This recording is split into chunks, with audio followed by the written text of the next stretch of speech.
We crack open the cold one with the crew. Rod J bringing brews, AT got the scoop. Midwest vibes, growing pints, yeah we grinding. Sales of fops and morphs, keep your minds rewinding. Across the state, spread the word, that's how we do. From the craft to the cans, always something new. Raise your glasses, cheers to the cherry sauce. And every sip, till the stories evolve. Hear news blowing up, hear the chatter. Midwest Beer Show, raising the cloud. Gorgeous on the mic with the passion and blast. Dave Z's got the knowledge for an history fast.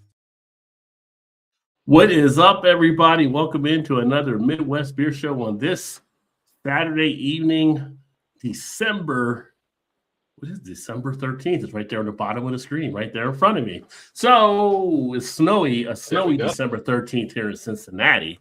I don't know what it is out there, Dave, if you got any snow out there, but we're sitting up where I'm at about 5-6 inches right now, I believe. So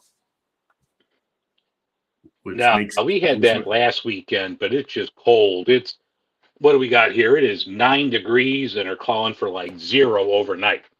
Yeah, we're 20 degrees right now, and by tomorrow it'll be down into the low single digits. And for those going to the Bengals game, you'll be looking at, I think they were saying close to maybe minus 15. So bundle up if you're planning to go. I mean, you got to be a diehard to go to a Bengals game in minus 15 weather in my book, because I don't think it's worth it when it's that cold to watch the Bengals play. But they're playing the Ravens, so it's an interconference type thing. Yeah. So the same thing here. You know, the Bears are playing good. They're playing Cleveland, which should be a win, but you never know. But it's like, oh no, that's too cold. I'll sit home and watch it on TV.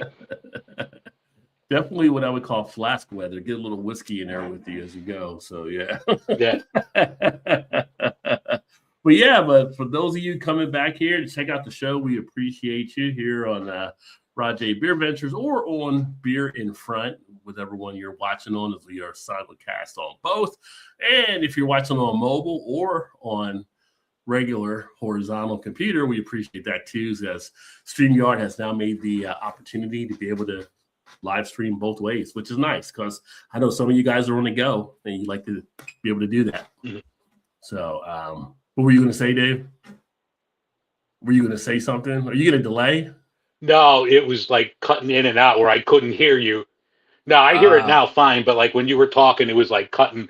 I don't know if you see underneath my name, I have no internet, have an internet issue, so I'm doing this on my phone. So hopefully I don't get cut off here. Well, some parts Dave might be a mime tonight, so we'll see how that goes. He'll start doing hand gestures. But this is like some Flintstone shit here without internet. Well, what am I gonna do tonight? I can't watch TV. I'm gonna have to read a book. The one thing I would say with sometimes with Bluetooth, with headsets with StreamYard, you do get a delay sometimes. That's why I quartered mine back in. Right. So that might be what's throwing you off there too. It might not be you. It just might be StreamYard and the Bluetooth technology. That being said, I'm going to crack open a beer here. I know you've got one there. And I'm going to go a little bit. Well, I guess I'm not going to really go out of the. I am going outside the Midwest, because this is actually done in California from Trader Joe's, and they usually do stuff over in Wisconsin, but it's going to be the Winter Ride Doppelbock, Double Bock. There you go. So 7.5% ABV, one that I scooped up a while back, and I'm going to start off with that one tonight. And then Dave, I don't know what you want to share, what you're actually drinking. Well, I just finished the High Life, but I'm going to crack open Magic Eyes Only. This is a double IPA from Hidden Hand Brewery right here in Illinois. Oh, they got a lot going on here. They got Galaxy, Crush, Columbus, and HBC 1019 Incognito hops. So this should be a pretty good one. Hidden Hand always delivers. I don't remember that HBC being one of the original hops from back in the day, but you know. Yeah. One of those lab generated ones now. Yeah. You take a look at this beer. This beer's got a great look on it. I mean, outside of the artwork, it's got a great look on the beer itself with the dark copper color, kind of like I guess a chestnut brown. Yeah, it's always surprising some of the things you find at Trader Joe's, because you can find some good deals in there. Like, I don't know how it is by you, but like the Trader Joe's by us for craft, like they Mhm. have a ton from Pipeworks Brewing, which puts out some good stuff. I mean, solid stuff from Pipeworks, but that's like it. They might have a single half acre, but it's all Pipeworks, and then it has like their store brand at uh I want to call it Meisterbrow, but it's like their store brand beers. But they don't have Oh a lot yeah, of craft at mine anymore.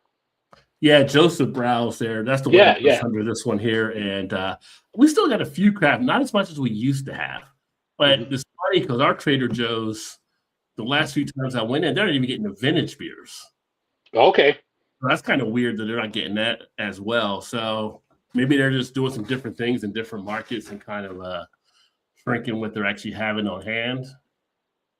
And welcome, Anthony. Shout out to you. Cheers. Happy Saturday night. Or unless you're over in Europe Saturday morning, we do have some of the European fans that come through. We're not getting into that. This is a beer show, but I mean, Yeah. just not all Americans take guns to school. Yeah, yeah. Well, I'm trying to read this on my phone. I'm going to put my bifocals on. I can't see what he wrote.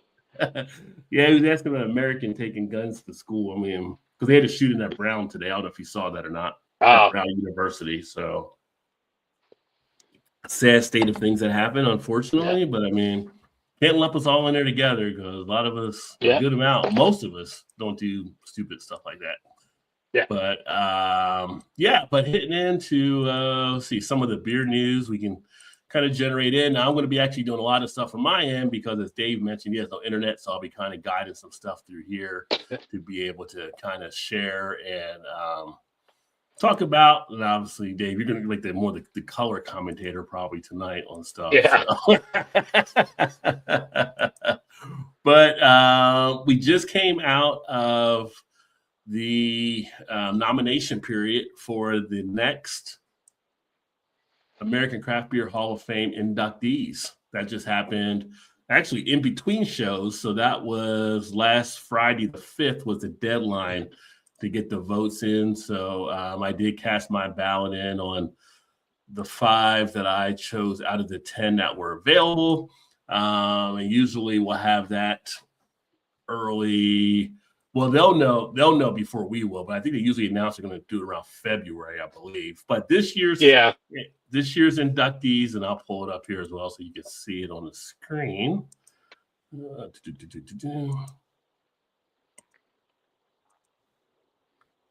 There we go.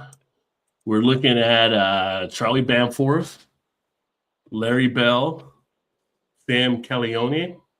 I feel like I was going to say it like in a Godfather type name. Yeah.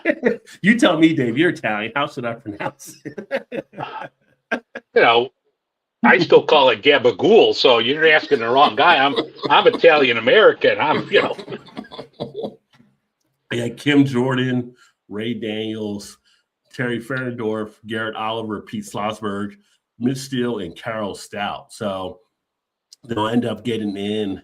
Hopefully the 5 that get the most ballots behind them. They do have to clear a threshold, so it might not be all 5, I believe, because they kind of do it after like the baseball, the way they do the process, which is kind of weird. I just saw a thing this last week. Only one person cleared 75% for the Baseball Hall of Fame.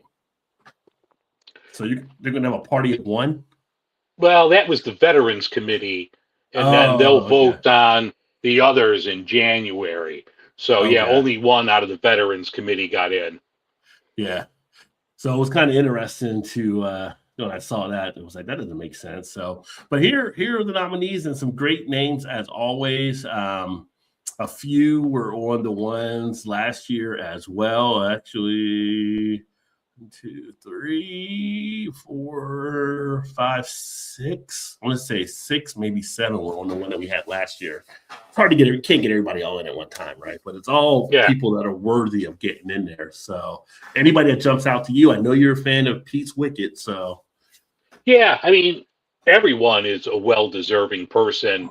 You know, I just talked to Marty on Thursday, and I was going to get the episode out tomorrow. I don't know if I don't have internet. It might be kind of hard to edit. So, But yeah, I'll have an episode with Marty out this week, and we talked about, the Hall of Fame.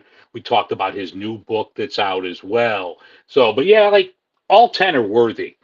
Yeah. There's still a person that I think should be in there and is not, but I'm not a judge, so I can't do anything about it. But everyone on that list is well worthy of being inducted. Yeah. Well, that's the thing too. Like, we don't even get to decide who goes on the list. We just get presented with the list, and they have a different advisory committee that comes up with the names. So, reach out to Marty, let him know if you think somebody should be in there, have them considered. That there's always, everybody's got blind spots. So yeah. But I'm anxious to see who we actually get in there. Shout out to KO in the house. Cheers, my friend. Yes, the Midwest Beer Show. Although, if you're not in the Midwest, we probably still got some good stuff for you to listen to anyway. Yeah. So we just focus mainly from the Midwest. But like tonight, we'll be getting into something that's not in the Midwest that's kind of blowing up social media right now. So it'll be interesting to get into that story because I keep finding out more and more over the last 48 to 72 hours. Wants to hear Bourbon County reviews for this year. I do have all the Bourbon County except the prop because I'm not in Chicago like Dave is, but I haven't drank any of them yet. I haven't done any of the reviews. Bourbon County is kind of a weird type thing. Like, I get them, but I don't always drink them immediately. Like, they go to the cellar a lot. Like, I got stuff in the cellar from last 4, 5, maybe 6 years down there still that I haven't cracked open. But I'm going to try to get to them. Easily the base I'll get to because I got like 2 of the 4-packs. So, the way they I haven't bought any of them yet. I keep seeing like the 4-pack of the base, and you didn't mind buying it when it was the bigger bottle if it was like $10-11, but now the 4-pack is like 25 to 30, and it's kind of like so I put them down. I know I'm going to grab it at one point. It's not like it's an IPA and you have to drink it fresh, so I'll get it sooner or later, but I have not grabbed it yet. Yeah, it's kind of weird the way it is, but I ran in my head, I ran the numbers. Here it was like $25.99 for the 4-pack. And I'm like, well, before you were usually paying, at least here, like $13.99 for just a 16.9. So you're getting a 4 for 40 ounces for the basically $26. So you kind of come out a little bit, I guess you come out a little bit better where if you got 2 16 ounces, it would have cost you up until a little bit more possible. Well, you're getting 4 or 5 more ounces than you had a 216, kind of around the same price point. It's just, I was like, might as well. And then I was like, you know what? I went back another time and they were at my Kroger, and I'm like, I get another 4-pack because I'm going to save some for later anyway. So yeah. But it's funny because one of our local breweries here in Ohio, Warp Wing, just came out with their whiskey Rebellion series. And you guys can see these on the Facebook page where I have their beers as well. And, the biggest bottle, they're all like 16.9, but the most priced bottle, $19.99. The other ones are kind of like $12.99. I think one might be $13.99, but they're all like really relatively inexpensive when you compare it next to Bourbon County.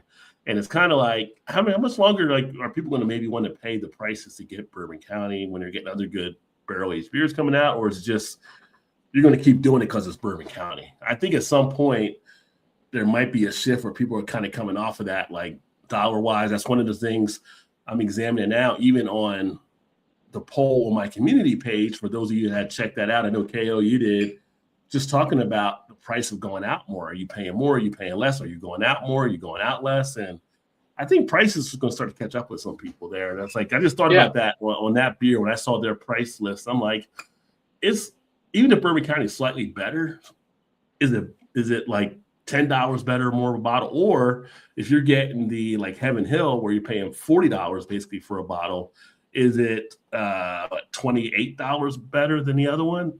I don't know if maybe people are going to feel that way. Yeah. There was a good thing. I forget if it was like New York Times or something, not with beer, but like what you were talking about going out.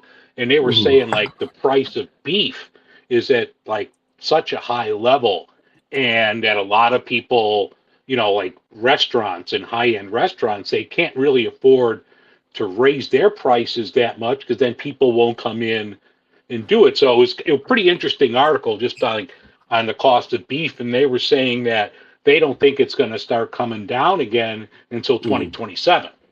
Yeah. And there was a price study that was done on beer that I read, I think about 2 or 3 months ago, and how they're hitting kind of a buffer area as far as what you can do as far as 6-packs. Because a lot of your 6-packs, they used to be like, some of your craft $8.99, $9.99, $10.99. You start to see some get up around $12.99, $13. But when it came to 12-packs, they found they really couldn't move over the $19.99. It became detrimental. Mm-hmm. Yeah. And so then there's a point, if you're going to do a 6-pack at $13.99, I mean, they're just paying the extra $6 and get the extra 6 beers at the $19.99, right? So they're running into kind of a buzzsaw on how far they can actually go, because they're finding out people were not going to pay more than $19.99 on a 12-pack based on some of the craft stuff they're seeing out there. It's interesting. I mean, you're always going to run into a type of ceiling with any type of product you're putting out there. I remember when I was back in college doing the MBA program, one of the simulations, we'd come up with a product and price it for the market. And it was always like finding where that sweet spot was when you put it out there. And it was kind of a cool little simulation you did. So yeah, that comes into play for a lot of these breweries. But the one poll I'll share that here real quick as well. If you want to check it out there over on Rod J BeerVentures right here, rising prices change often when you go out for a pint. And so this is going to be one part of a series I'm actually doing. But like 47% said yes, and they go out much less now. 33%, no change at all they're seeing, so some steadiness out there. And 20%, yes, and I go out a little less than what I was going out before. But nobody's going out more thus far. Nobody said I actually go out more, right? So you have a lot more people staying at home and being a homebody type thing when it comes to maybe getting their pints or enjoying their beer, so to speak. It's always interesting to kind of see what's happening out there in the marketplace. How's your beer doing over there? Really good. I'm like Hidden Hand. If you're in Illinois, you got to pick it up. They are, was it Lake Zurich, I believe? Let me double check. Mm-hmm. It's red print on a black can. You cannot read this. Naperville. That's right. They're in cahoots with Solemn Oath. But no, Hidden Hand is really good. This one's excellent. I mean, just an excellent double IPA. Not super hazy, but just a solid combo of hops. Good feel to this. I'm digging it. Excellent. Yeah, this one was $7.99 for the 6-pack, and I'm 70.5% ABV, by the way, if I didn't say that. But you could do a lot worse than with X. I mean, this is like a steal. Like I said, hitting Trader Joe's sometimes, save a couple bucks, and I get beer that's on par with some of the craft breweries out there, and sometimes even better. What's the aftertaste like on that? Sometimes I've had stuff from them that's on the higher side of the ABV, but I don't know if they're adding sugar in it to boost the alcohol content, but they've had some weird aftertastes.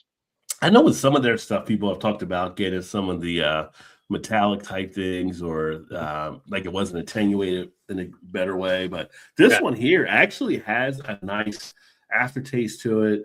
It is a doppelbock, so you get like that toffee type feel, a little bit of a caramel type feel. Nice body. It's got the little bit of a syrupy type body texture, but aftertaste wise, it leaves some good flavors in the mouth. Definitely a holiday beer. I mean, it's one of those ones that kind of fit right in when you think about some of the holiday foods you're having, some of the holiday desserts. Like if you had this with some holiday ham, you'll be in good shape. And just, I think it does well on this one. Again, when I got it, I was actually surprised that, you look on their stuff and it's always like, oh, this was actually done at Unibrew, or this was done at somewhere else. But this was done through Joseph Brow, and I think they did a decent job on it.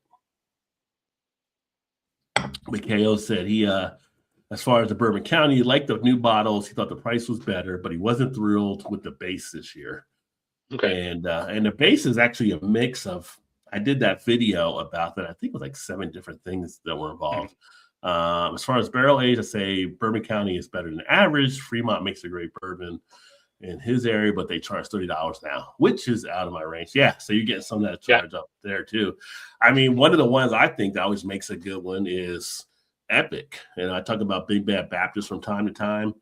and they've been able to keep like their 16-ounce cans are $12.99. When they were doing the 22-ounce bottles, you were usually around maybe $17 or $18.99. But they contend well in that barrel age category, but they don't get the full, maybe because they don't get seen as much as Bourbon County. They don't get the full notoriety of how good their Bourbon Counties are. And another one that actually, it probably will cost you a little bit, but I was always stunned when I found out when I was in Maryland, Other Half has a really good stout game and barrel aging. Although everybody kind of gets them for the IPAs and stuff like that, they do some really good stouts. So yeah, it's just interesting seeing some of the stuff out there. But like I said, Warped Wing, they're known for their Whiskey Rebellion series. I haven't picked them up yet. They just got to all the tap houses this weekend, and we had the snowstorm. So I'm going to try to pick them up when I can, but see how they actually compare as well. Another thing on here, and this is actually one that you had saw out there, which is funny because you saw it out there, but I'm right here where it's at as well, is with Rheingeist. And what they're actually doing here in Cincinnati. It's always funny when you find stuff in Cincinnati or I find stuff in Chicago. You're like, wait a minute, I'm right down the street from that place. Yeah.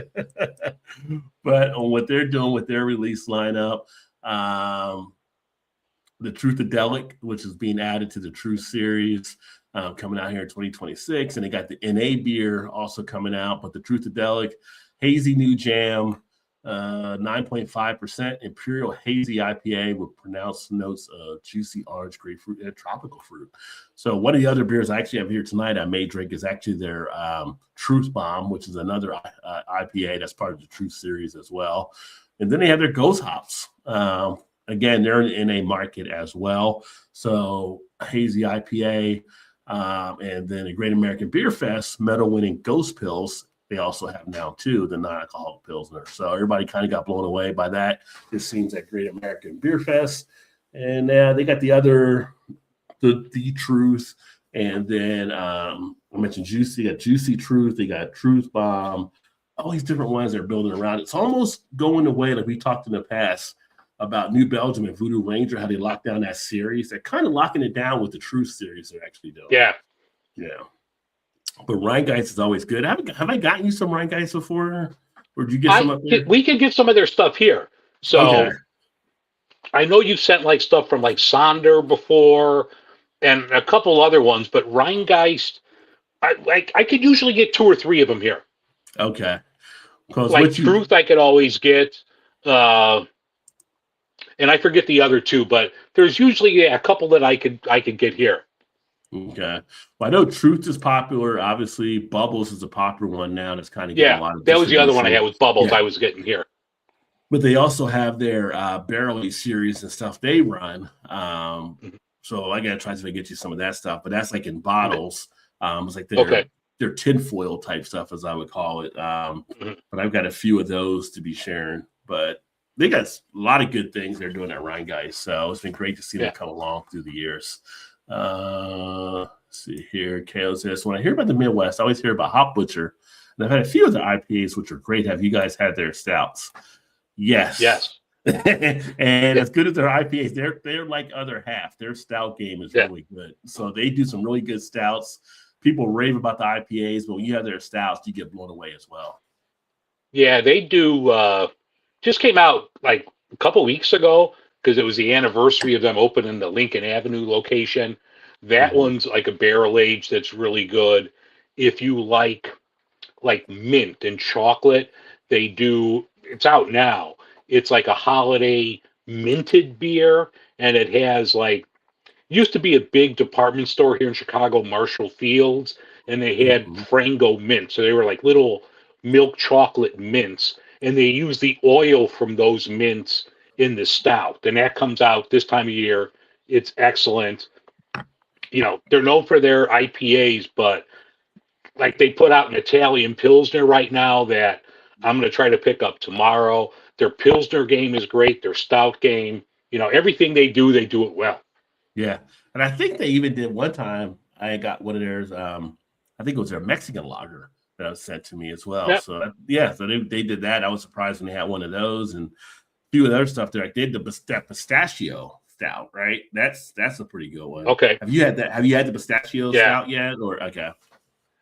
Yeah, I remember having I that. haven't And I was had it pretty this solid. year. I know I've had it before, but it's been a while. But yeah, I was gonna run in there today, but I was like running back and forth trying to get modems and get all sorts of stuff done. So I kind of ran out of time. I'm like, I got to get back home. So I'll try Right. to get there tomorrow. Yeah. Always worth the trip. And if you're hungry, got to go across the Yeah. street and get a burger. I'm just Yeah. saying. Get a burger at the Fat Apple. Yeah. uh, I totally know those Franco mints. I grew up in Illinois. So there you go. Okay, cool. Yeah. Yeah. Yeah, but the beer is called, I think it's called Minted. And yeah, it's out now. And yeah, if you remember those Frango mints or, any like chocolate mints, I'm sure there are different chocolatiers around the country. They put those out. So imagine a stout with that, like those oils in there. And it Yeah. tasted just like the mint. It was great. That's awesome. Yeah. Yeah. Has anybody in Chicago that you know of ever teamed up, like, because everybody always do these collaborations, like teamed up with Garrett's to do the popcorn in any beer? Has that been? Revolution did. Okay. So Revolution, they put it out for like 2 years, and I don't really know if it sold because they didn't do it this year. And it was like a caramel corn. So it was a caramel corn collab with Garrett's. Mm-hmm. Good, really good. You definitely had the caramel. You had like the corn feel to that. I'm like, you couldn't have put the cheese corn mix into that, but I don't think you want to be the person cleaning the tank after you're putting the cheese corn mix into the brew tank. But this was just caramel corn, and it was a decent beer. Okay, cool. Yeah. Well, I mean, Chicago style is the cheese and the caramel, so you would think they would go Chicago style on it, but maybe they knew their limitation. We can't go that far. Yeah. Anybody ever gets to Chicago, get some Garrett's popcorn, which is great. I always love that stuff. We actually get a distributor or a Kroger here, but it's not the same as like being in Chicago. Yeah. I mean, it's still when it's like still warm and it like sticks to your hand when you reach in there, like your hands just like stick them. You're like Lester Hayes or Fred Bolitnikoff back in the day. Yeah. Just dripping. Yeah. Oh, and then also, was you had pulled up here too, Yuengling now entering Iowa and Wisconsin. So again, Yuengling still not in every state, so they're coming first quarter 2026. And for people in those states, you'll now be able to get a bevy of their stuff. Usually it's the lager, it's the black and tan, it's the light. Some places are getting the flight as well, but it's not the full, but it's kind of like that little start to the market, and then they'll come out maybe with Oktoberfest if things are selling well and some of their other stuff. But do people really still look as forward to Yuengling now? I mean, it's kind of like, are people still like back in the day where they would drive from one state to another state to get it because they couldn't get it in their state? I don't know if people still do that now. I don't know if it's still that desired. I mean, it's a solid beer. I mean, if you're looking for a reasonably priced beer, like I would have that 10 times out of 10 over a macro. Yeah. Yeah, it's still good. It's just, one of those things like, would you still drive 100 miles to get Yuengling? Like, because you can get now you don't have to because we have so many other beer stuff. But back in the day, like, like Big Daddy Mojo, he was driving from Illinois down to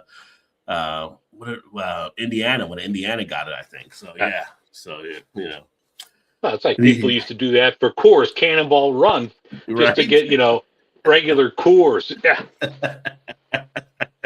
Look back in those days now, like, what were you thinking? It wasn't even worth the run. But back then that was the desired one to go check out. So what was the other one? The Craft Fat Tire. Before that became all over. Yeah, people and I went crazy. I had people before they canned it and before TSA did the 3-ounce thing. I had people bring me back a 12-pack of bottles. I'm like, I made a person carry a 12-pack of bottles of this shit through an airport. So back in the day, before TSA, you could actually bring them in your on cabin. Oh, yeah. Okay, because I know Absolutely. you could pack them in the what you're going to be putting under the plane, when you Yeah. check bag. But I didn't know you could do it back then with the just carry on. Okay, Oh yeah. yeah, Not a problem. yeah. But I do remember like back in the traveling like in the mid late 70s, early 80s, and people would like pack like lunches and their stuff to bring on to get on the plane. They're breaking out Oscar Mayer sandwiches or something. Yeah. Like that. Used to have all kinds of stuff they would do to travel. Because I work at O'Hare, and I'm right next to a security checkpoint. What I'm doing now, and just Yeah. looking at people, I'm like, "You're bringing in Popeyes? You're bringing in Portillo's? Look at you!" Yeah. They're like, "You don't feed us on the plane anymore." Yeah, that is. I mean, that is one of the things that's different Yeah. now, as far as like not having the meal service. Yeah. And even if you fly first class, you don't really Yeah. get maybe a meal. You get more snacks. Yeah. Which is fine because when I fly first class, I'm just like, yeah, we can start serving now. I'm seated. You can go ahead and bring the alcohol over. But, Yeah. we went on I a mean, trip you're not one getting like back in the day, like when we got like Chateaubriand and stuff in first class. Yeah. Yeah, No, those yeah. days are long gone. Yeah. They say, would you prefer the chicken or the steak for dinner? They don't ask that anymore. You No. get Ethan. You Yeah. get pretzels or you get crackers. Choose one. Yeah. And don't be stingy with them all. Yeah. And make sure you give me that hot fudge sundae too at the end. Yes. It used to be an experience. Yeah, I guess that's what they say. Like the TSA guys now, like, oh, if people would dress up and be more cordial and be more civil, that'll make things go better. Like, I don't know if that's going to really affect how fast you can get from here or there, but when we did get that stuff back then, people were kind of wearing the suits and stuff. People were more dressed up back in the day. Yeah. It was like your mom make you put on your Sunday best. We're going to take a flight. You got to go get dressed. Yeah. Yeah. Back when we had Buster Brown shoes and got out your best Stacey Adams. Yeah, absolutely. Yeah. Kids would be in the what was those, the pants back in the day? Oh shoot.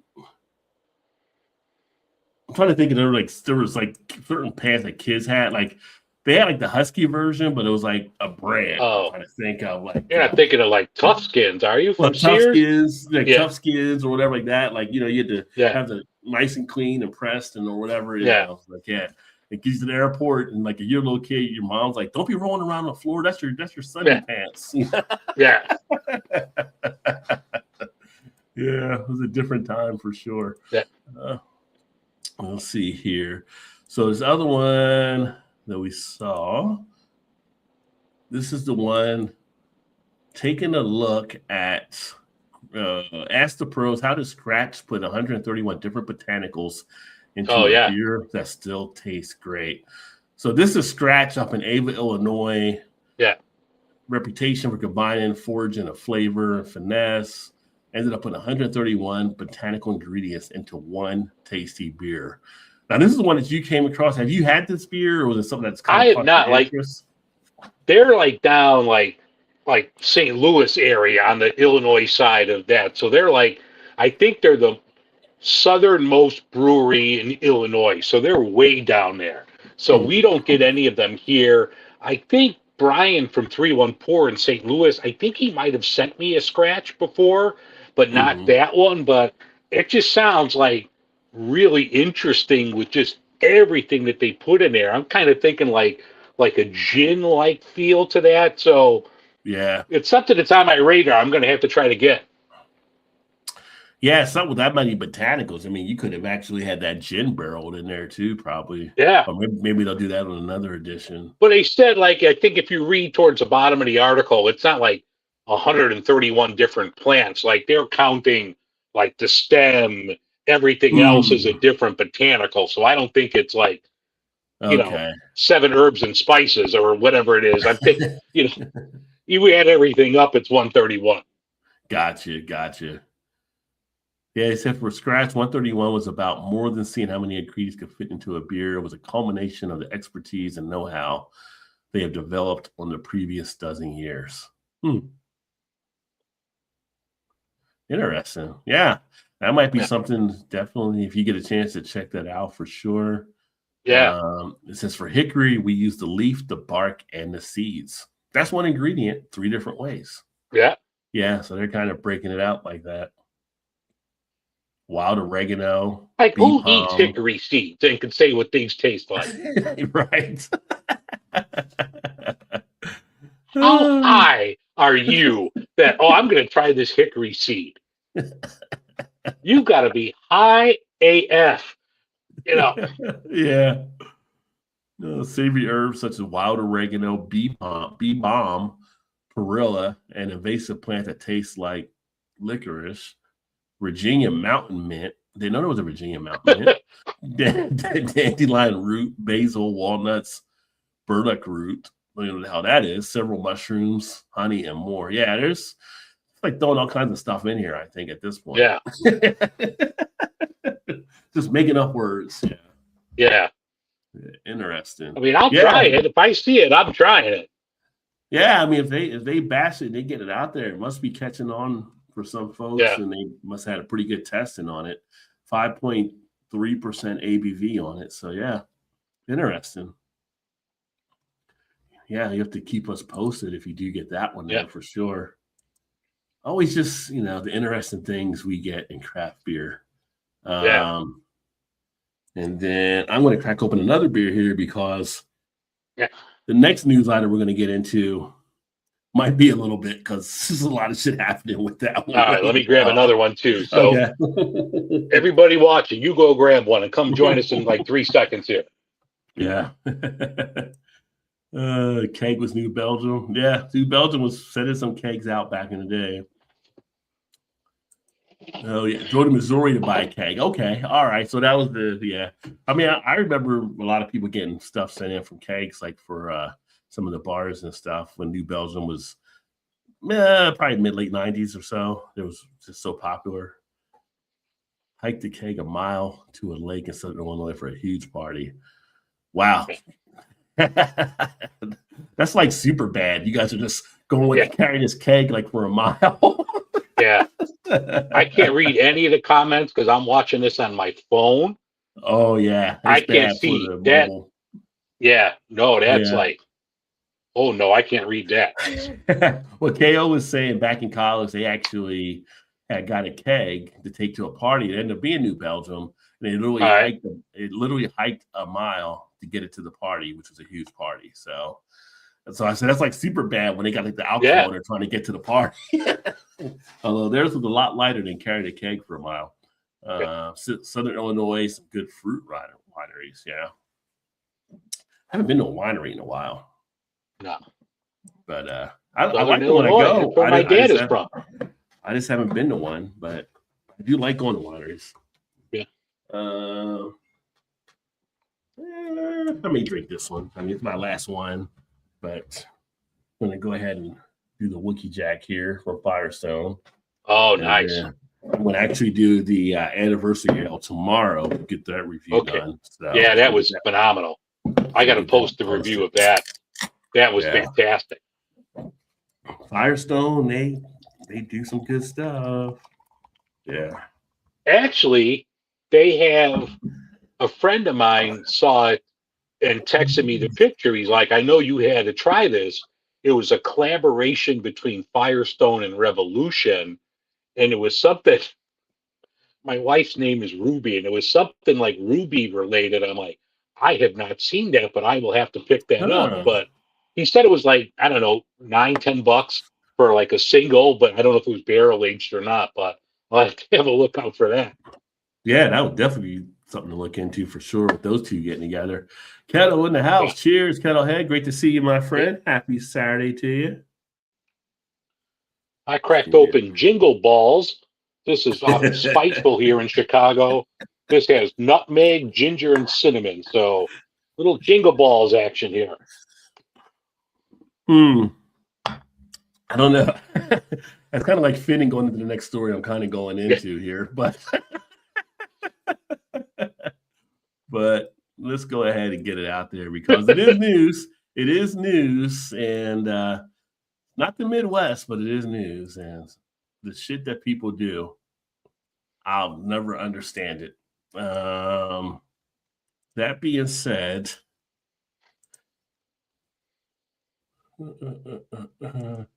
let's talk a little Sycamore Brewing and what the hell is going on over there. So Sycamore Brewing out of Charlotte, North Carolina, which I didn't realize was actually the biggest brewery in Charlotte. That's interesting. And I probably should say a disclaimer. I mean, you shouldn't be watching this with kids anyway. I mean, we're drinking beer. We're talking about a lot of stuff that's more adult topic stuff, but this one's a little bit more sensitive. But the owner here, the co-owner, Justin Brigham, arrested and accused of breaking in to a house and having improper, I can say improper relation. He raped a 13-year-old is what the story is. So I don't know if you saw that out there, Dave, or not yet, but it's blowing up social media. I have not. If it came out in the last day or so, I have not seen it. Yeah, so this is the first I'm hearing of it. Yeah, so this stuff broke out Thursday. And I've only had one Sycamore beer from them over the years, but it's been blowing up social media like crazy. His wife is a co-owner of the brewery. So they released a statement basically divesting him of the company. But see, she's got a different last name than his. So It's like, you didn't know that at first. Like, wait a second. People are coming out, well, that's his wife. So it's like, well, he's not on the thing. You're saying he's not going to be on the thing, but you're still married to him. So is there still proceeds or whatever like that and everything? And they're saying all that stuff. And then the state of North Carolina responded saying he has not been taken off of anything until we get the form. He is still part. So it's kind of like, this is like digging in into North Carolina. So now you have bars and suppliers dumping their stuff, just pulling it from shelves. You have a few places that are saying we're going to sell it and send all the proceeds to the local rape shelter or whatever it may be. One place was even down in South Carolina, pay us what you want, whatever you want. If you want this, and we'll take that money because all of it's going to the rape shelter here locally. Yeah, and this is just unraveling crazy speed of what's taking place, which the whole thing is a heinous thing. So you definitely. At first the wife released a statement to try to get ahead of it, which that's what you want to do, but it was kind of like there wasn't much to the statement, and people were like, "You're not saying shit. You're not saying shit with this, right?" And though another statement just came out, someone sat down with her to help write a better statement, but at this point, it's like damage that has been done, and it's just like this guy's 44 years old. And now it's come out for someone else. One of the people that told me is what they're finding out. He actually found this girl on the internet and had been actually emailing back with her. So he knew it was a 13-year-old. And it's just like, dude. And now it's becoming all questionable. Some of their can labeling over the years, they've had stuff on their cans where it's reindeer in different sexual positions doing stuff. They had snowflakes where they were using dildos or strap-ons that's making out the snow. It's all this stuff's now coming into question. Now we're seeing where this is all coming from, possibly because of this dude and the stuff in his head. And it's just one of the most bizarre. We were talking about it in another group yesterday, and it's this is a Dateline episode on what's taking place here. So it's interesting, right? And you're the thing. Obviously, you feel bad for the victim. You feel bad for the wife and the children because they had children as well. Because if they didn't know what was going on, I mean, we don't know fully what the wife may know as yet, but the employees, I mean, they're looking at being out there, maybe having to be out of a job. It's just one thing like this just brought down this whole thing. And it's just it's just been crazy to see all the stuff happening and just how quick people are just pulling their stuff. And some people were just dumping their beers, and I was thinking whenever I saw people dumping, I'm don't dump, take the money and give it to somebody else. Would that be something I don't care if the money was going somewhere else. I would just donate that money to somewhere else and not drink it. I would just we joke around all the time about the deals we get, your Rod J deals, or what I see at Costco or whatever, but there's a line, and that's the line that's drawn. I'll just donate, I'll give the money to a charity and buy good beer. and not Right. worry about like having that beer touch my lips. Yeah. And so this happened Thursday. So we're about 48 to 72 hours in, and it's just like more and more stuff coming out. And now it's to the point that, from the last stuff that I was reading on before we went live tonight, where obviously the wife thing devastated, all that kind of stuff, and trying to piece together what she can. But it's kind of like, I don't know how you say that. Like, I don't know if she can be a part of the brewery anymore. Like, it's like you'd have to basically divest her out too and get someone else possibly in, or have the employees take over or do something. Because I mean, there's going to be that question of, and they basically came out in the new statement saying none of their money coming in is going to be going to his legal fees. So people don't really know that for sure, right? So people are going to have those concerns and stuff too. So. I mean, unless she just comes out and goes scorched earth on him and just says, you know what, F him, all of this. We're doing this for, me, the employees, but, F him. I don't know how you could have anything to do with that brewery. Right. And the judge put a $10 million bond. So $10 million bond tells you how heinous of a crime it was, all the stuff that was involved here. And obviously the wife's not bailing him out. So I don't know if he's going to be stuck. He'll probably be stuck in there for whatever. And until he goes to trial or whatever, the hearing, whatever it may be. And it's just like, he thought Shamon Moore messed up, which Shamon Moore did mess up. You can't. You got caught. You can't go break into the lady's house because you got caught, right? Yeah. But this guy, man, it's just like on a whole different level, and it's just kind of like, I don't know what goes through some of these people's heads and stuff. But again, now that people see that, now they're going back and seeing some of the old previous labeling and kind of seeing, there was a sign here that might have been something off, or a sign here might have been like. It's crazy. So, I mean, thoughts for the recovery of the 13-year-old, obviously, and to be able to deal with that and get any help that she needs to get, and the family that's got to deal with her and all that stuff. But it's just like, what kind of world are we living in? It's just crazy. So something to keep an eye on there. As more people are finding out about the whole situation, it's kind of like, what are you going to do? I mean, so they may be around for a bit. They may not. I mean, the whole Charlotte area is kind of devastated by it, and we'll keep an eye and see what's going on.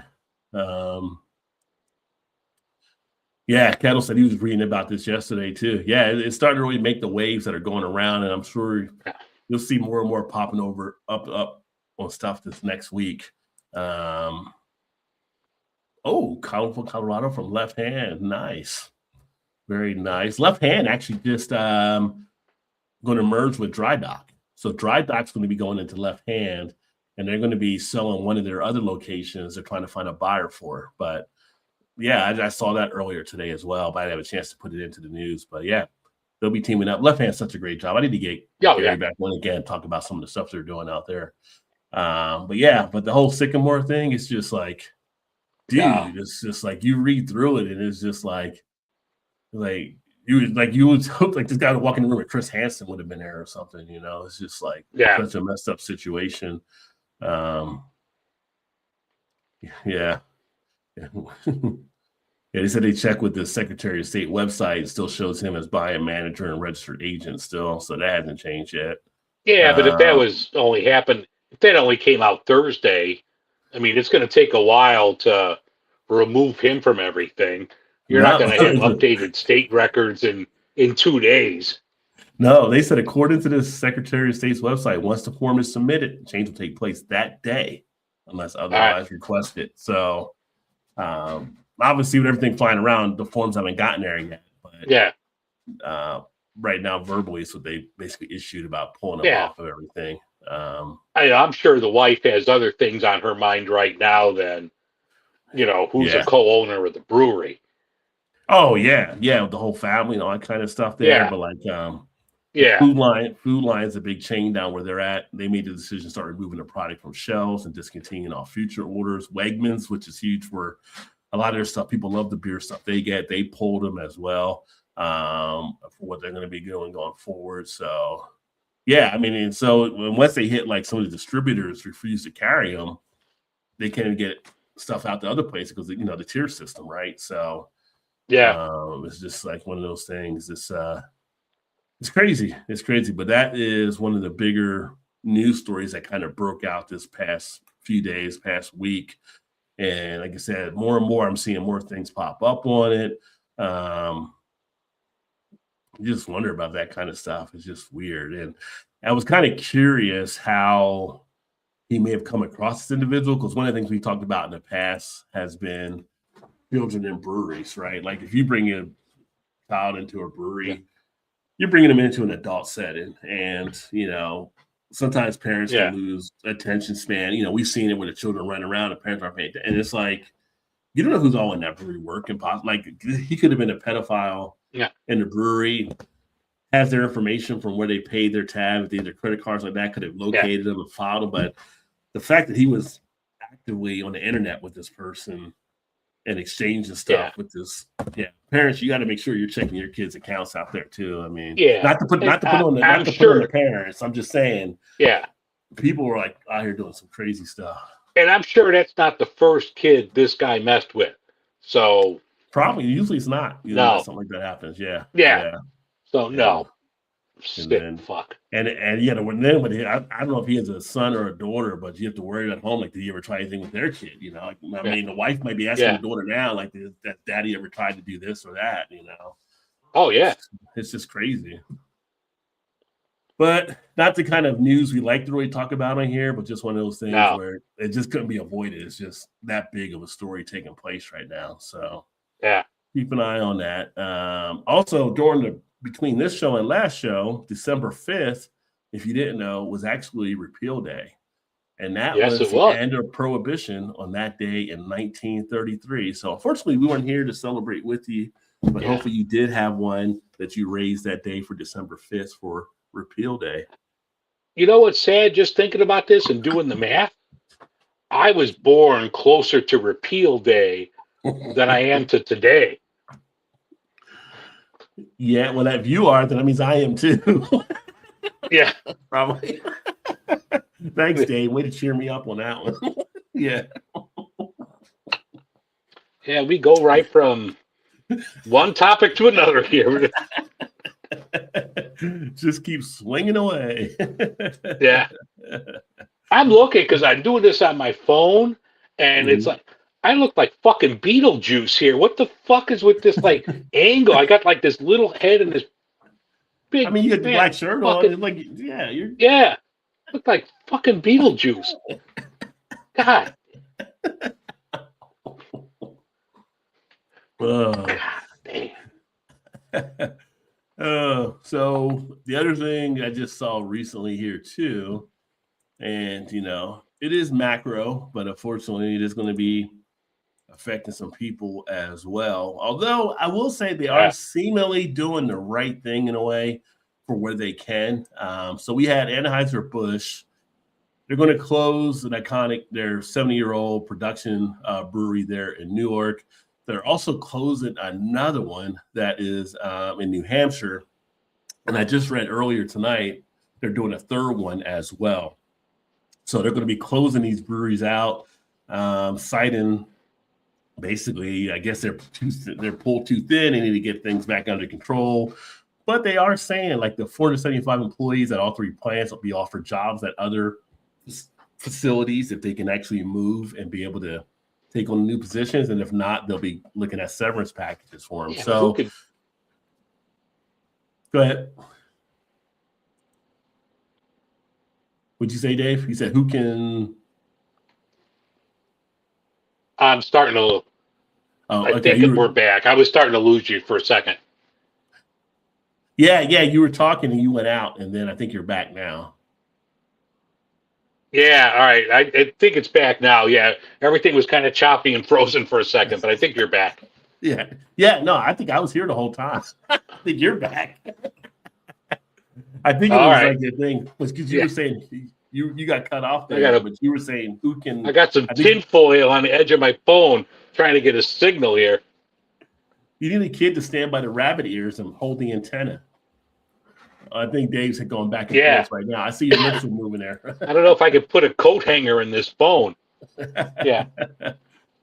But if the employees can make the move, then they're going to set them up there with some positions and all that kind of stuff. But whether or not you can make a move or not could be tough. If you got a family, you might not want to uproot the whole family to move cross country to wherever you may have to go. It may not be worth it. So. Yeah. But if you can't, hopefully the severance package is a good package they actually offer. But the breweries are closing. This was 75-year-olds. They basically call it iconic there in New Jersey. It was one of the earlier ones, opened in 1951, when they're kind of doing the remodernization of Anheuser-Busch. And then the one in New Hampshire, I think, was 50 years old.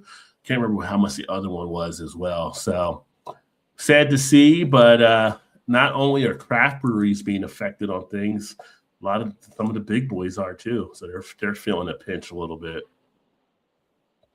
It's just the cost of doing business nowadays went up, I guess you could say. Also, shout out to New Trail in Pennsylvania. They were named Brewbound's Craft Brewery of the Year. And if you never had New Trail beer, I would definitely recommend it. They do some phenomenal stuff. Everything I've had for them has been so good. So, but the Brewbound just had their annual awards. That was one that I saw there. So maybe in a couple weeks when we do the end of the year wrap, we'll have more of those. We can kind of go over who may have won different things during the course of the year, kind of like an end of year type thing, and then talk about some of the beers we really enjoyed as well over the course of 2025. Let me open this one here. And then we also had the Beer Institute.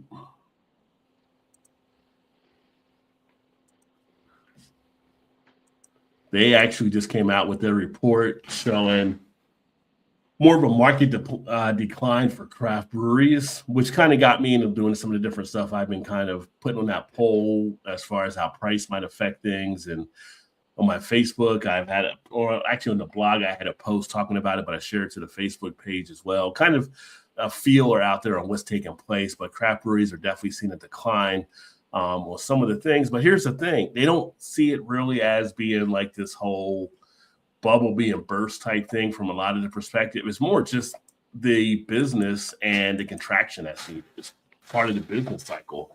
So I forgot what it was a few months ago. Yeah. I think the net number to gain and loss from this year and last year was only like 30 or 40. So it wasn't like a huge amount was really being lost at all. You're having less sales because people are drinking less or they're choosing different type of things, which I'll talk about here in a second as well. But you look at during the course of the year, October, again, the contraction, 3.8%. September rose 1%, the only gain in 2025. August slid. July dipped. June narrowed the loss. They're not huge falling out. February was a huge one, 16.4. January, 8.6. And I think part of January, February, if I had to speculate, might be part of more and more people getting into the dry January. And there were a lot of people that came out of January and didn't want to go back still. And they might have bled into February as well. So you had the rise of the NA. Yeah, like I'm going to do the dry January again this year. Just kind of reset everything so I don't look like a beached fucking whale when I'm doing this show. So I want to try to drop a few pounds. Going to do like dry January. And there's like, we talk a million times. We're ambassadors for Go Brewing. There's other great NA options out there. So I'm going to do that. Then, I mean, it's not going to continue into February. I still talk about beer. But, yeah, I think that's a lot of it, too. People are just like, they see how they're at the end of January. And you're like, oh, you know what? I'm still feeling pretty good. Drop some weight or I'm feeling better. And it's still butt cold out in most parts of the country. So, like, I could go a few more weeks without a beer. Yeah. So they roll it right into that. Now, here's the smart thing. But then you get the Super Bowl, then you got to really start hitting it. Yeah. I'm going too far at this point. I got to get back. Yeah. The thing that you have here, though, is also the opportunity. Because if you're seeing these things are bleeding out, and this is why you're seeing more people get on board. We talked about Rheingeist a little bit ago, and you mentioned Go and different, like, breweries are getting their NA beer out there. Because if you're seeing a drop off in that, but you're seeing where NA could be an opportunity, you make that NA beer, and that helps to bring sales back up. So you've got to meet the people where they are. So I think that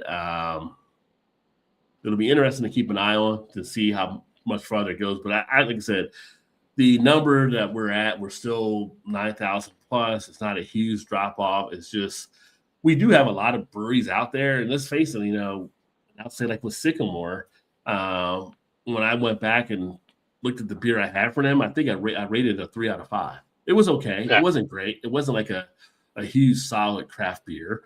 And I talked to some other people with the whole Sycamore thing, and I've had a couple other people talk about, well, their beers are okay. They weren't really knocking you back and like that and everything. So if you're not putting that great product out there, because people at what we're paying now are going to want to have that product be efficient. We want to put our dollars into what's going to be worth it, right? Otherwise, we're not going to buy that anymore. You get nowadays, you get one chance with a craft drinker to enjoy your beer, and if you miss that mark, you may lose them. So it's a different type of world right now. Hey, what's up, Poorly? Definitely a market correction from years of oversaturation, not a pop. Exactly, and that's what I tried. Yeah. I was talking on the stream last night, commenting, and one of the guys kept saying, "Oh, the bubble." They're like, there is no bubble. It's not a bubble. There's no bubble. It's just basically, if you know anything about business and the business cycle, this is a contraction type phase. You have to basically have this take place to get rid of the ones that aren't coming up to the other level, and basically weed thinning the herd. Ones. Yeah. Also, and it's hard. I'm still getting a little lag here, but a lot of people in the early days of craft beer were brewers, and these were home brewers that were doing it. And in the last few years, people saw where the market was going, and you're getting money people involved. Well, the money people, quote from the great movie Hunt for Red October, they're going to want it back. So the money people aren't getting their money back. They're closing things down.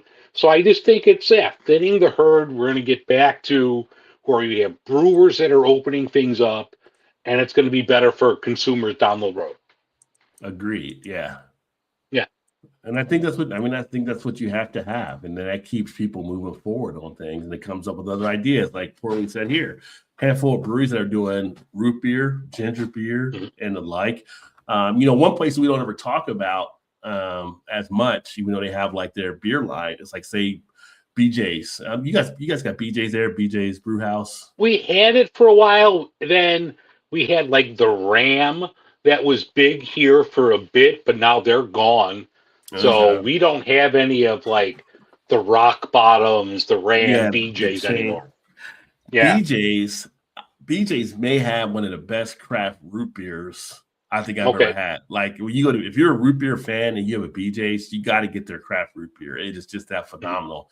But you have breweries that move in those other areas where they see opportunity. It's all innovation. It's not anymore. I can brew, a great Kolsch. I'm going to go sell it to all the people. They're going to come knocking on the door to get my Kolsch. It doesn't happen that way.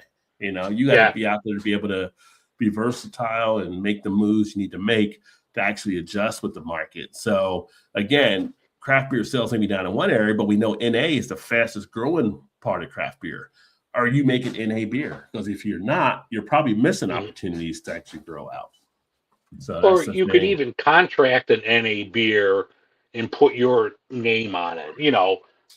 I don't want to throw a brewery out there because who knows. But if just hypothetically, and I know nothing what's going on, but if Half Acre were to put out a Daisy Cutter NA, or any brewery puts out their flagship name with NA, you're going to get people to buy it, even if they wouldn't drink an NA. Like, I'm curious. Now I'm going to try this. Right. Yeah. I mean, I think that's how it actually works out. And like I said, some of the people doing it side by side and kind of comparing it to it's good. It's good to have that other option available. Again, it's scaling to what the market may be. Now, obviously, if you're a brewery, to shift from alcoholic and to throw it in a line to make an NA, it's not an easy thing to do. There's a cost and expense that are a part of that. But if you can make that jump and you can make that satisfaction, and now you control where you can offer that as well, or if you don't want to do that, like Dave mentioned, like Go Brewing, for instance, works with a lot of breweries where they just provide the Go product there, and then the breweries will sell it under them. and it kind of works out. You don't have to worry about doing anything for NA. But I always come back to the thing, and I've explained this like talking to so many different breweries. If you want to get the maximization of people coming to your brewery, because more breweries, in this next piece I'm going to share, it kind of hits this as a point too, it's got to be almost a destination. So if I'm going out, brewery is a communal type thing for a lot of people. So if you're going to go out with a group, you want to have something everybody can kind of enjoy. And if it comes to a brewery that says they don't have an NA versus one that has an NA, that group of 10 may go to the one with the NA because they know a couple people don't like to drink beer that much, or they like the non-alcoholic versions.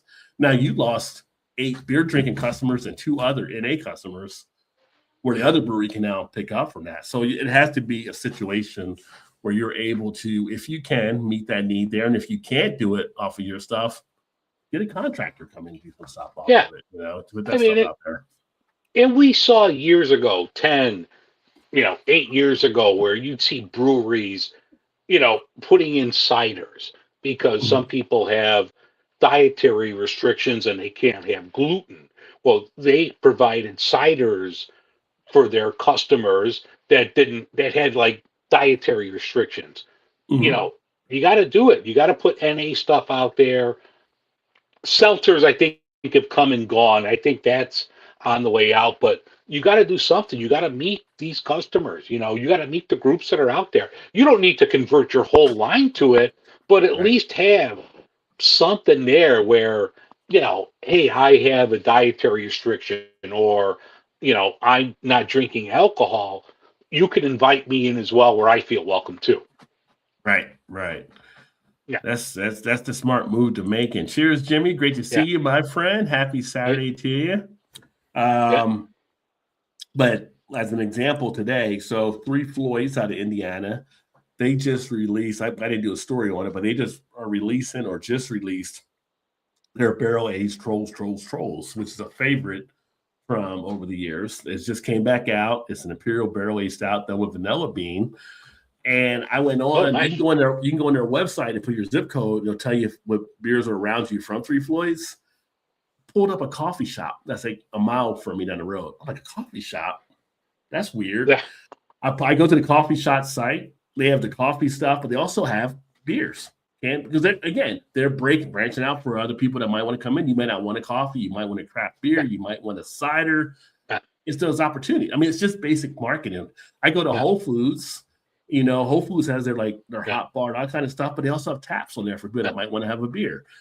They have different things. You might want a wine. They have a wine thing you can do. So it's like breweries have got to be in that same mindset as well. Like, what are we not capturing? How do we capture that? You don't have food at your place. I can understand that because that's a whole different set of rules you got to play if you're making food there. But if you contract with a food truck, there's your opportunity.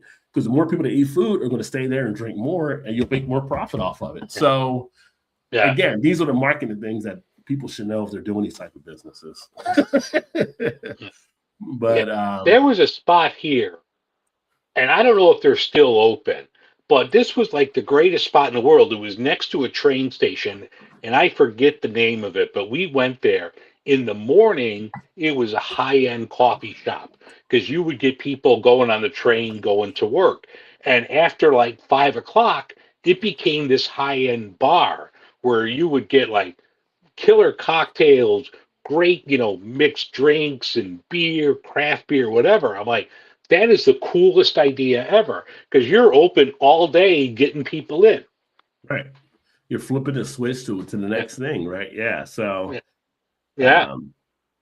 I mean, you're a business owner, you're an entrepreneur. Yeah. You got to be eye open for opportunity. That's how you build your business. So yeah.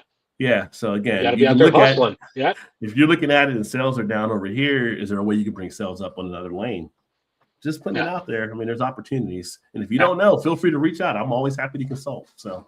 Absolutely. I do marketing for a living and stuff. I can definitely show you some things you might be missing there. But here we also had, this is the last story one I had for tonight. And this is one of the things you run into as well. Now this story talks about legal marijuana among 5 reasons why craft beer is changing in Michigan. And it's using Michigan as an example here. But then it hits into different things that are taking place on why people might be drinking less, basically. And yeah, it's marijuana is another option that a lot didn't have, years ago. And that's something you have to be aware of. And then it made note of here, like craft growth, it began to slow before COVID. So things that kind of shifted some. So there's a different mindset that might have come into play. It also makes mention on here, and this is what we just hit on, diversification beyond beer. It's not just about beer, but it's also meat and other stuff. And that's why it says businesses are adding spirits, wines, ciders, and full food menus. You have to bring more to the table. This is the part that talks about the competition with cannabis and then also canned cocktails. We talk about the RTDs. I actually am going to be featuring some RTDs on the channel that I've recently done some reviews on because RTDs are becoming much more of an impact in the beverage market. You get an RTD for $9.99. That's a 20% ABV poured over ice versus what you may pay on some of these other beers, and you just only want to get like one drink. It becomes a somewhat of a competitor in that regard too. So you have to be prepared for those type of things. And then go ahead. Were you gonna say something, Dave? No, it just broke up again, but we're back. Oh, okay. I got 2 bars still. I'm just looking at my signal here. I got 2 bars. And thank you all for bearing with us with Dave's going through the whole technical stuff here too, by the way. But yeah, the another thing that I'm hearing, this is what I was kind of alluding to, you have to shift everything to a taproom experience, as noted like in this piece here. With so many different things happening, so many different things being added out there in the marketplace, trying to get attention of said beer drinkers, so to speak, what makes your brewery stand out? Why should they come to your brewery versus going to another? What is your thing to grab the consumer to come in? And if you're not actually appealing to that and you're just a brewery that's just there, well, we make good beer. If that's your answer, you're going to be in trouble probably, because you have to have things there to cater to make people say, okay, this would be a good experience. Let's go down to Mantry tonight. Let's go to Rheingeist. Let's go to Hop Butcher. Let's shoot over to Revolution. You got to make it some type of experience where people want to come out, because I went back to that poll I shared earlier. People are going out less as far as answering the poll right now when that little bit of a sampling taking place. And it's got to be impactful for where they want to actually go. And then the other part, and this is something that, unfortunately, some of it's out of the brewery's control, but economic pressures from both sides. One, for consumers not having as much to maybe spend now, but also the price of ingredients due to some of the tariff type BS stuff that's taking place and things along those lines where ingredients are now costing more. They got to raise prices more, and the people don't want to pay those prices. But the reason they have to raise prices is because we're charging countries other prices to bring stuff in, and it's just like a price war you're in without any chance of being able to defend yourself and be prepared for it. It's unfortunately a situation that some of the breweries are running into as well. So kind of interesting piece, kind of hitting on some different things. Yeah, we talked about 9 months ago when we did our show on tariffs. The bulk of the base malt of the majority of breweries in this country, craft breweries, comes from Canada. So you have these tariffs. The base malt, which is 80 to more percent of a craft beer, comes from Canada. Mm-hmm. The prices go up. Beer's going up. Right. And the issue you have is then you have your aluminum and everything else. Yeah, to add all that stuff in.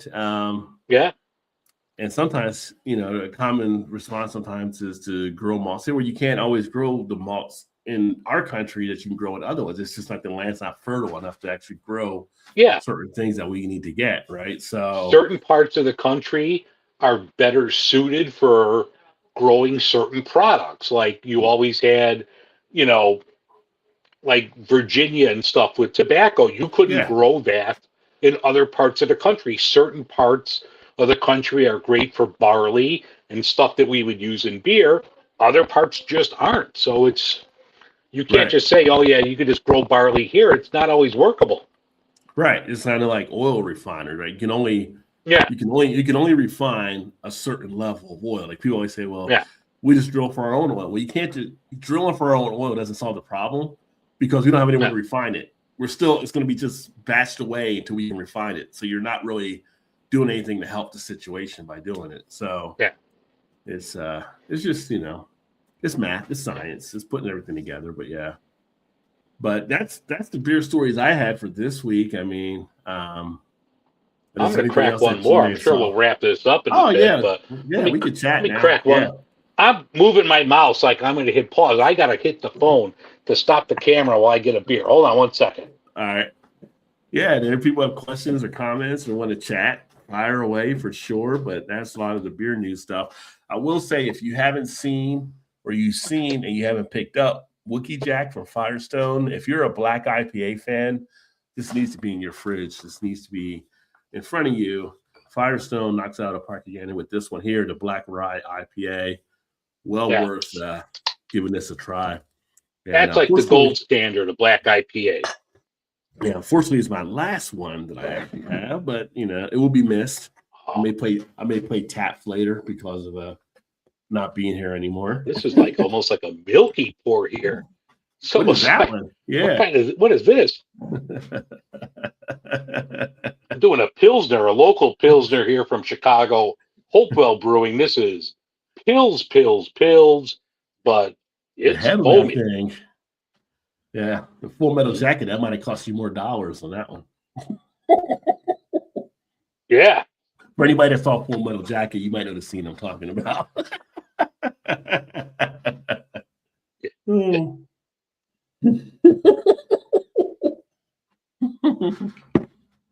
But yeah, to sit back and enjoy this is a nice one there for sure. Talking about beer, April, I think it's April that the CBC will be doing that in Philadelphia. So that will be upcoming here. Wow, I can't believe it's like 5 months out now. Yeah. So still taking a look to see if I might be able to attend that there. Trying to think of any other beer news that's really taking place. There's nothing, I mean, locally. Yeah. I'm trying to think. Everything's in the cloud. I was going to say I had some stuff in beer and beverage news, but I don't know if I could access it if it's in the cloud.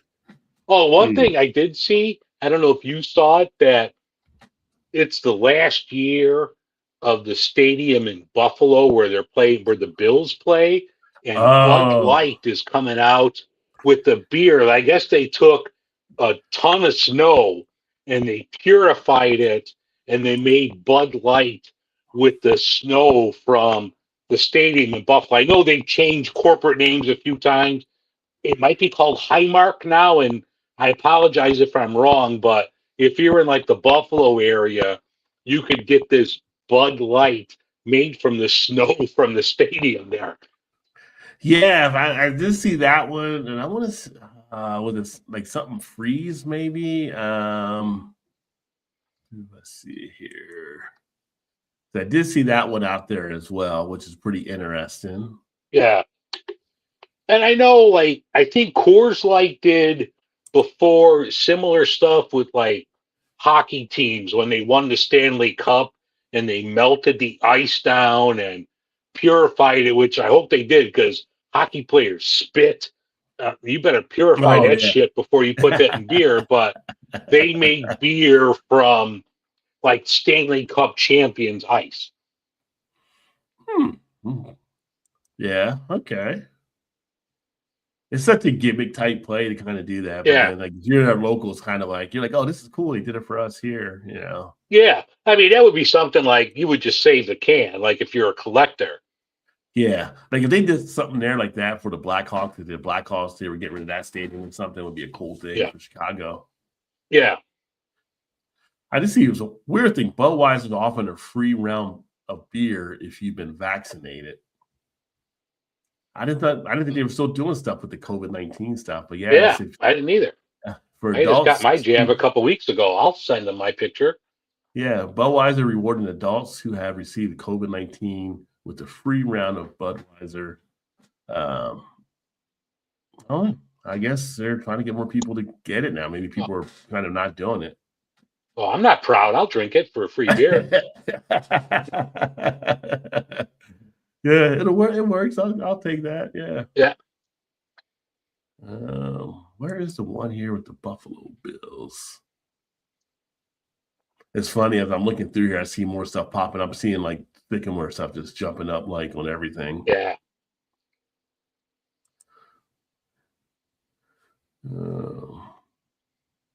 Let's put the Bills because it was a more recent story.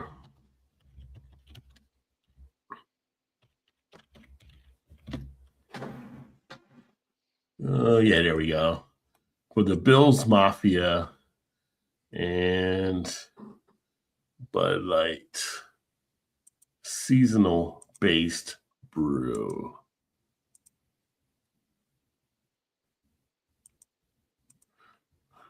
Cool looking can though. I'd give them that. I mean, yeah, like it was a sweet looking can.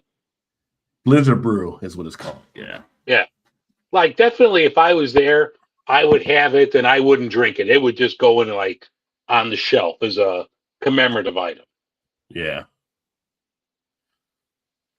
But I wonder if it's like part of like the Bud Light marketing plan to try to get back into good graces with some of the people they feel like they lost. I wonder.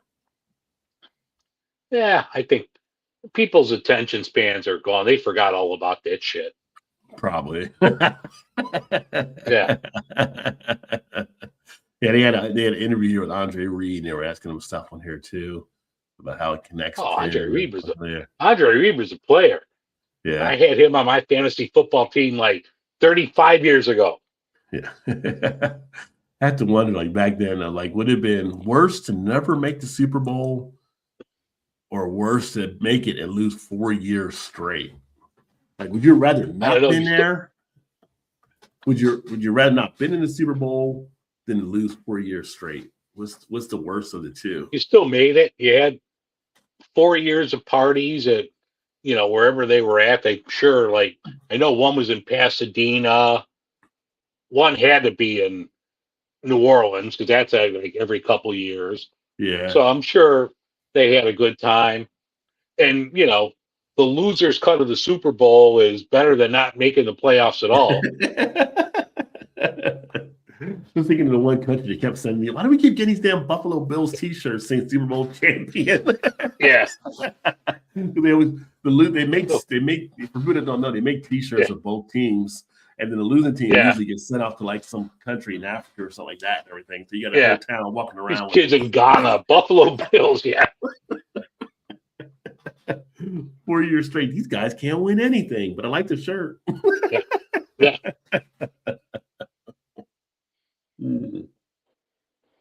I don't really be worse 4 years losing straight or 4 years just losing, because you can say compare them versus the Vikings. These the Vikings were spread out in their 4 losses. Yeah. In the 70s. Yeah.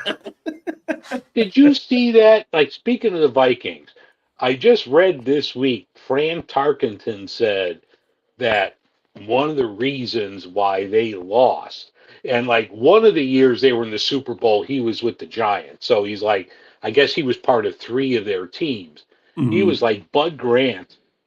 They didn't practice that whole first week. He was like, just go rest. He's like, where other teams are practicing that first week, and then you fly out like, the week before the game. But he was like, we didn't do anything. We didn't prepare at all. And then when we got there, we were just kind of behind the 8 ball. I didn't see that, but to that point, I would say, I forgot which player it was, but it was back in the 70s. He was a tight end, Green Bay Packers. I think it was Green Bay Packers tight end. He caught the Super Bowl, game-winning Super Bowl, game-winning touchdown. Oh, Max McGee. He was out the night before drinking. And he was hungover. Yeah, so they were getting drunk too and still winning. So I don't know, Fran. I don't know if I'm going to go with the whole week off was that much of a thing there when somebody comes in with a hangover. It sounds like a good excuse. I just don't know if I buy it fully. But he was like, people forget he was like one of the early scrambling quarterbacks too back in the day. Oh, yeah. He can move, yeah. Yeah, I mean, you had him, then Staubach came after him, and Yeah, then you had, the athletes that came in after that, but yeah, yeah, like growing up, like, you know, Staubach and Tarkenton. yeah. Well, you're talking about somebody coming in Yeah, later, right? Staubach went and served his 6 years in the Navy before he went into the league, yeah, right? So if those 6 years would have been yeah, like players now, he probably would have had Cowboys couple more Super Bowls, I think, in that time being. Yeah. yeah, But he said, no, I got a duty. I went to the academy. I'm fulfilling my yeah. duty, He and was they in did it. Naval And Academy. Yeah, yeah, yeah. But yeah, Staubach, he was the man back in the day. yeah. Everybody kept thinking Danny White was going to be a little train that could, but just could never get it done. Nah, he should have stuck. He should have stayed with punting. Yeah, Danny White was the first Tony Romo. yeah, Potential was there, just couldn't get over the top. yeah, yeah. But you never want to be the guy to replace a legend. You want to be the guy after the guy. Like, Yeah, Danny White came in right after Staubach. You're not going to live up to that. And then when he was coming around, then you had, the Bears defense and you had LT and the Giants. Like, then yeah, you wound up with, the Eagles with Reggie White and Jerome and God, who else did they have? yeah, They had a lot of Clyde Simmons. yeah. The Eagles had a ton of studs on that D back in the late '80s, early '90s. Yeah, if Jerome Brown wouldn't have died early, I Yeah, mean, that front yeah, line was just killing it. And I remember when Reggie went to Green Bay, basically he didn't want to go to Green Bay. yeah, And him being a preacher, whatever, he said, go talk to God or whatever like that. And God yeah, directed him to go to Green Bay. And he was like, at the time, I don't know if there was any other black players on the team, but he was one of the first like top black players I went there, and they were like, "What are you yeah, doing, Reggie? We don't go to Green Bay." Like, what's and yeah, he recruited other black players to that team, yeah. and stuff, and it made I've the been to Green change. Bay. There's no brothers in Green Bay. Yeah, yeah. If you see a brother in Green Bay, he's a Packer. Yeah, But now it's just so common out there. But Reggie was the yeah, first one that really did that. Like he yeah, was able to bring other folks up there. So yeah. But they still had like Sterling Sharp was there before Reggie. Sterling was, I mean, he had that neck injury. Sterling Sharp was a player. oh, he Sterling definitely Sharp was. could play. Yeah, Yeah, yeah. I mean, it was Shannon Sharp got his Hall of Fame induction, and it was yeah, before Sterling finally got in.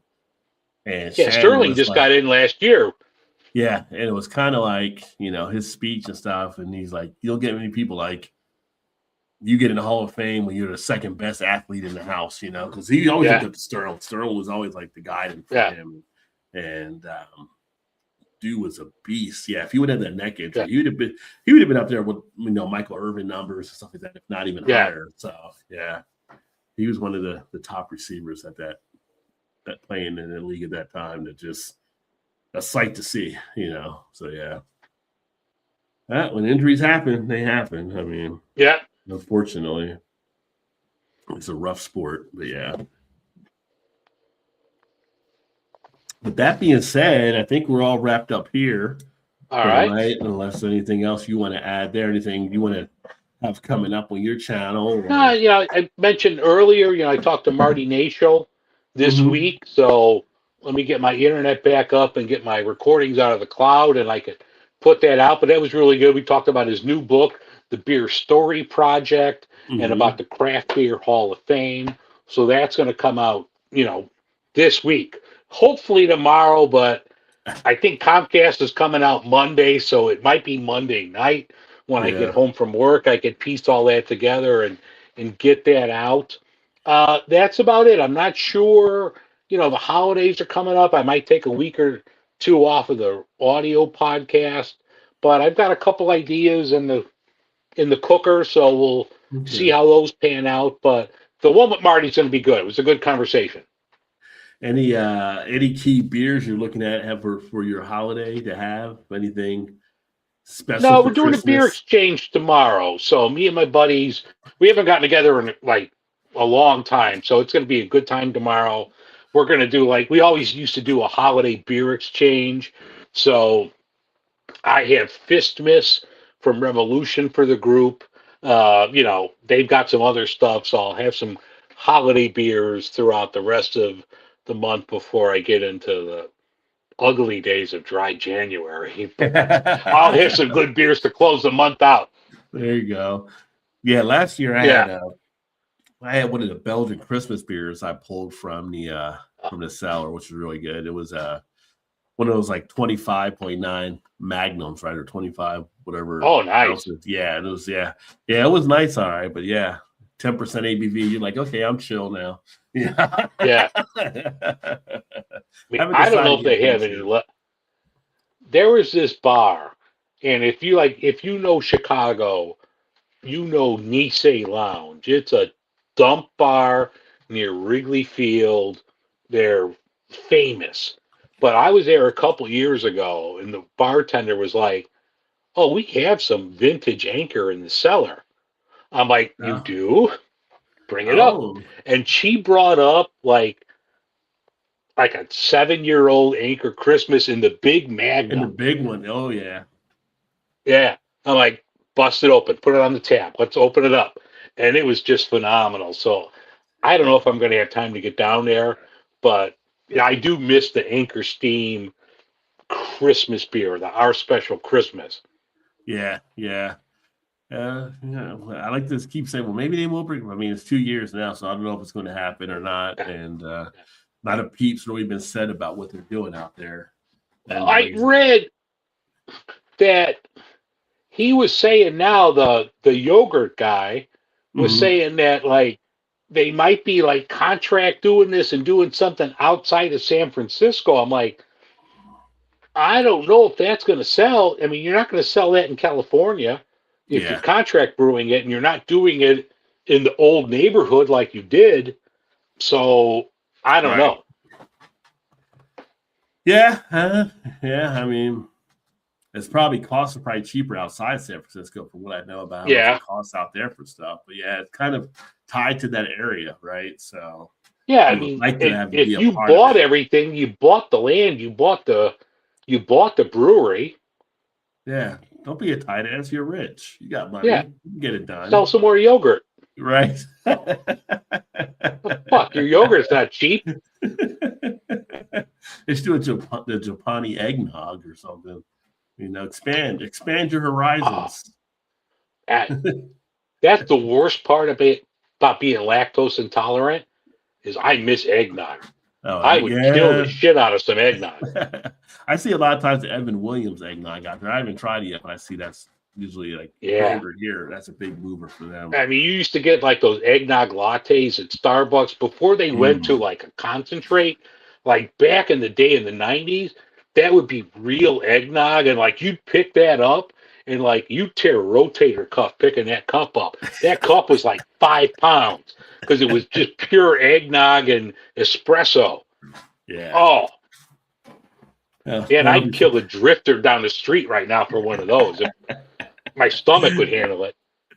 That's before they went to full corporate stuff and started like, oh, we can make this in a lab instead. So no.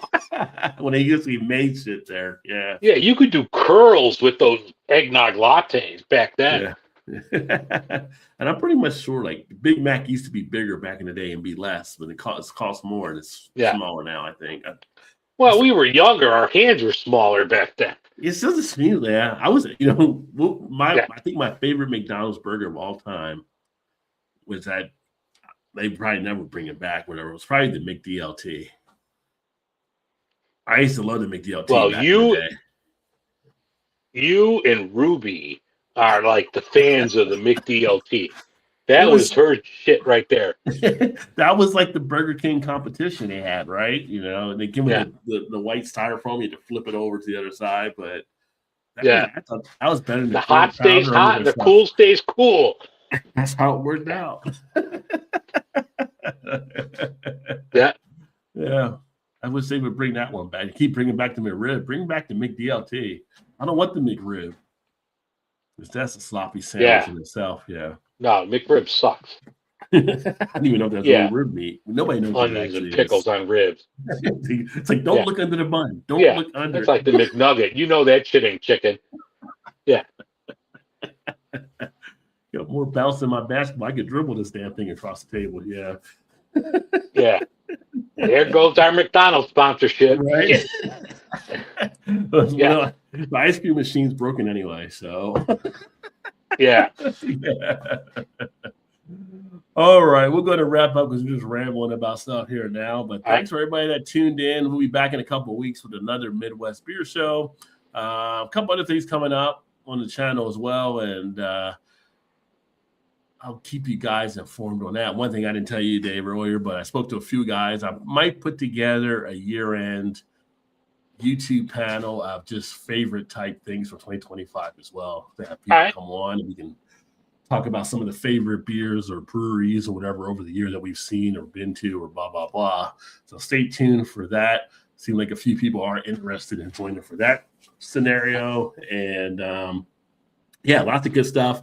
Make sure, again, if you haven't checked out the community poll, check that out. Definitely want to see what your guys' thoughts on that. I'm going to be popping up some more polls on there on the community posts as I kind of compile some different information I'm looking to do around the cost of beer and some different things. And appreciate you guys always providing feedback. And again, if you want to support the channel, don't forget down below, you can also check out some of the stuff there for the swag, t-shirts and hats and all kinds of things. There's also super chats, all that kind of stuff. Nothing ever really needed, but always helpful if you do, help support. Yeah. But I'm always here just to entertain as best I can anyway. But that being said, and then Dave, you can check out Dave's stuff too, because Dave's got Patreon and stuff out there as well. Yeah. But also, we're not going to talk to you for a few weeks. So between now and the time we see you guys next, have a great Hanukkah, Kwanzaa, Christmas. It's all coming up in the next 2 weeks. So whatever anyone celebrates, I hope it's your best one ever. I hope you're enjoying a good beer from the Midwest. But, wherever you are, enjoy the beer. Ditto that for sure. And coming up on the holiday, if you do check out the link tree in my description here on the channel, there is a thing in there for the Amazon store where I have a lot of different beer gifts you can use for the beer lover you might want to give a gift to or for yourself. So a lot of different stuff. If I only had internet, I'd be all over that shit. Yeah. Different books, different glassware, different gadgets, all kinds of stuff. So feel free to check that out as well. That being said, we look forward to catching up with you guys soon. Stay safe. Have a great holiday, whatever holiday it may be. We look forward to talking to you guys in a couple of weeks. Cheers. All right, cheers.